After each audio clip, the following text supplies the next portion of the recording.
our speakers who work and are presenting at our workshops around the country are indeed patients, and can be a nerve-wracking experience, I think, but I really appreciate you speaking on behalf of the AAN. Thank you, John.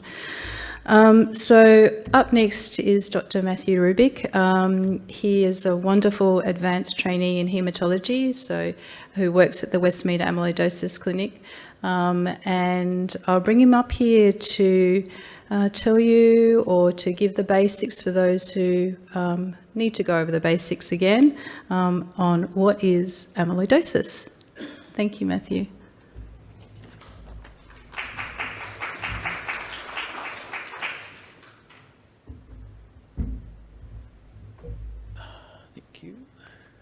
Great.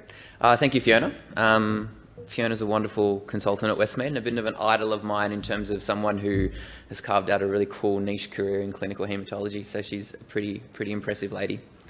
So today, I'm going to be keeping it really basic, because most doctors, specialist doctors, really struggle to understand amyloidosis themselves after years and years of medical training and lots of training in hospitals.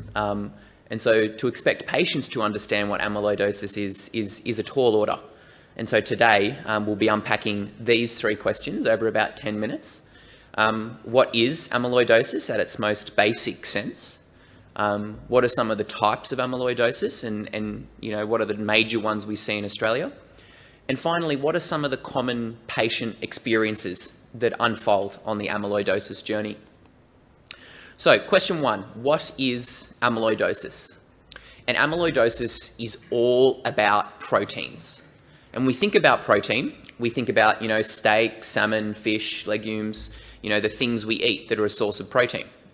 If you're a gym junkie, then you might think of protein supplementation, like protein powders that, young guys would take when they go to the gym.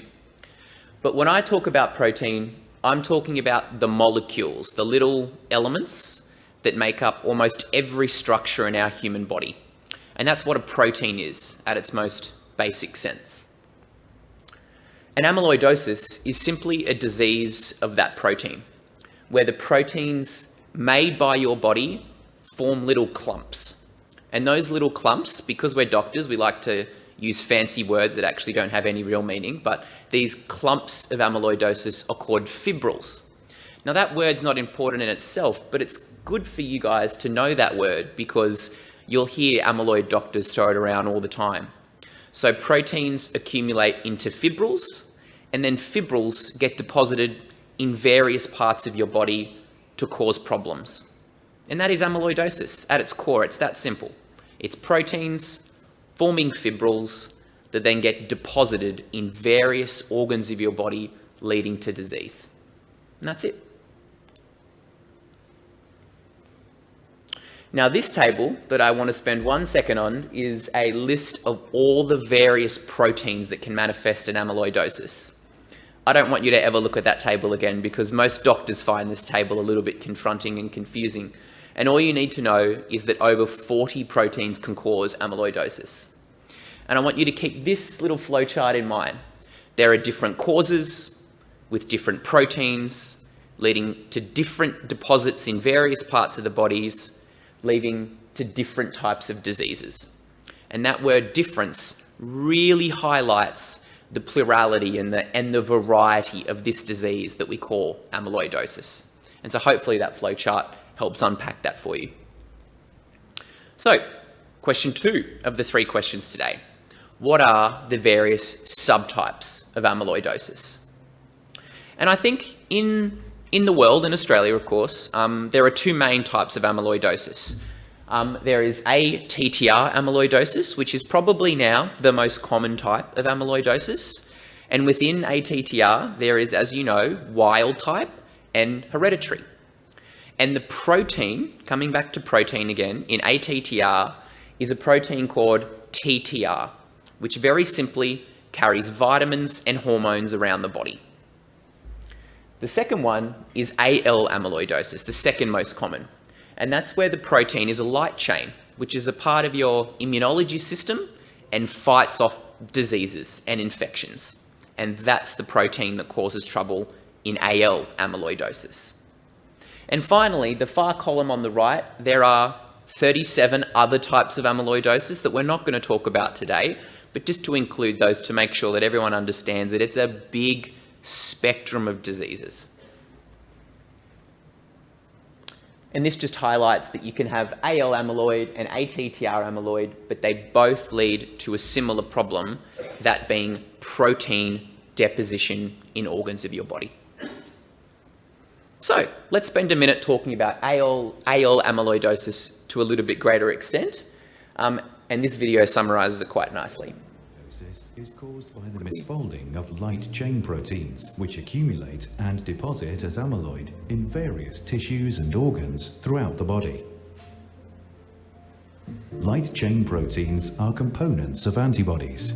Each antibody is made up of 4 protein molecules, 2 heavy chains and 2 light chains, which attach to each other before it can function properly. Antibodies are made in the bone marrow by a type of white blood cell called the plasma cell. They play an important part in helping the immune system fight infection. In AL amyloidosis, the plasma cells produce abnormal light chains. They still attach to heavy chains to form the complete antibody, but the abnormal unattached or free light chains are prone to misfolding and aggregate to form fibrils, which deposit as amyloid in various tissues and organs, including the kidneys, heart, nervous system, liver, and digestive system.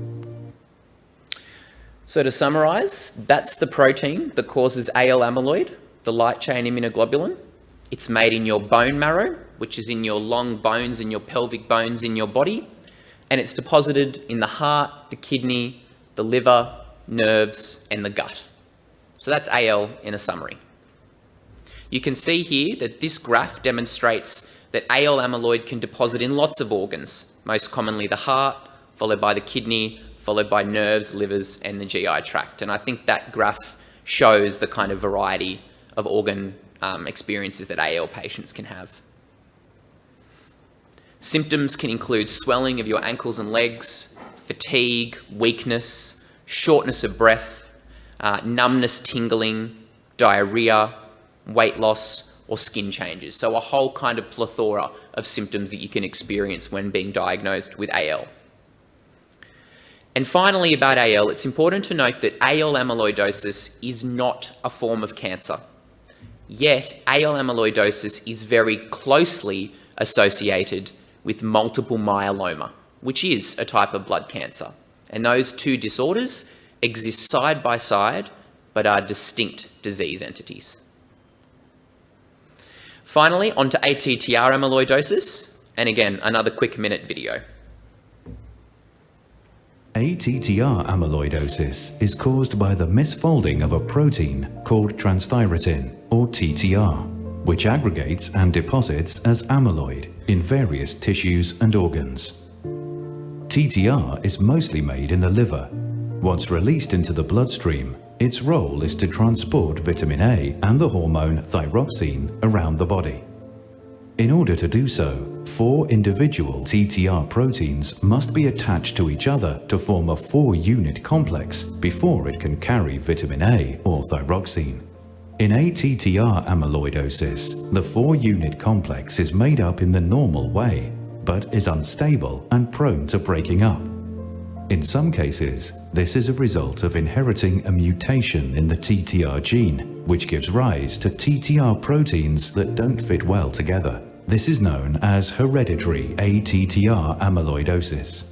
In other cases, the individual TTR proteins become altered as we age, but what causes this to happen isn't known. This type is generally referred to as wild-type ATTR amyloidosis.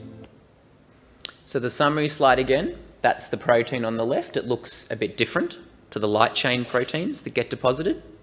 Instead of being made in the bone marrow, ATTR is made in the liver, and it deposits especially in the heart, but in various other locations as well.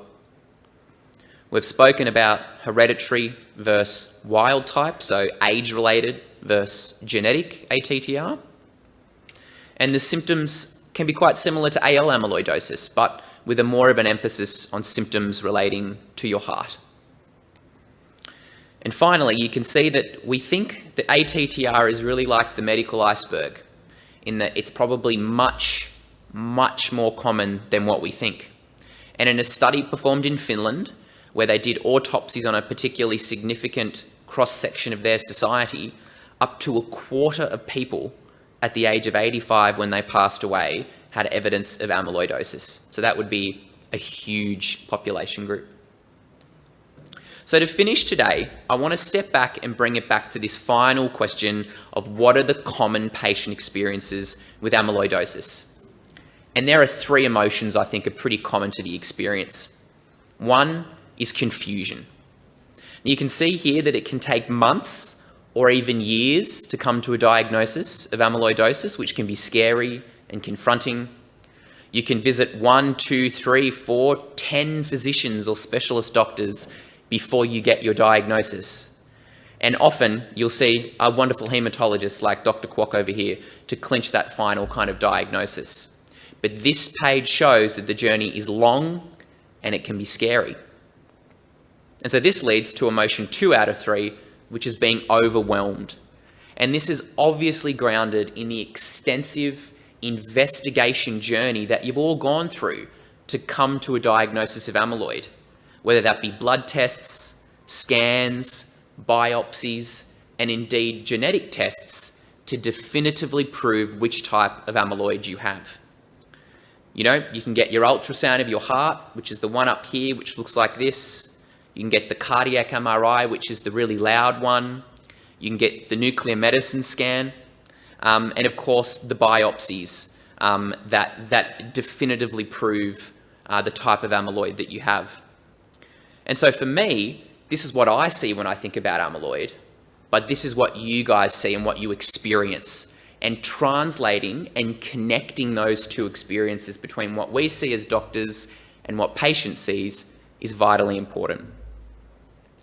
And finally today, the third and final emotion is about empowerment. Because amyloid is a disease that we can treat in all its forms. And that is an incredibly powerful piece of information to have. Now, it's not my job today to go through the various treatments of the various types of amyloids, because that's a whole career in itself. But in AL amyloidosis, we have things like chemotherapy, immunotherapy, like daratumumab or Dasrelex, and transplant, where we're trying to turn off those plasma cells. And in ATTR amyloidosis, we have genetic therapies, stabilizers of the protein, and abilities to actually remove that protein.